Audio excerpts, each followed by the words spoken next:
So this is the symbol of a musical keyboard with a jacks, you can see. So in this video we discuss how to create this symbol, that is musical keyboard with the jacks in your Windows computer. For creating this symbol using keyboard shortcut, you must open Microsoft Word, MS Word in your computer, and after that you must use a keyboard shortcut for creating this, and the keyboard shortcut is Alt 127896.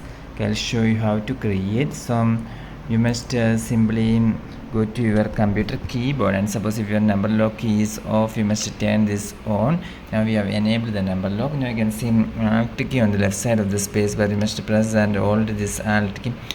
Don't remove your finger from this Alt key. At the same time, you must type in this numeric area here. You must type 1 2 7 8 9 6.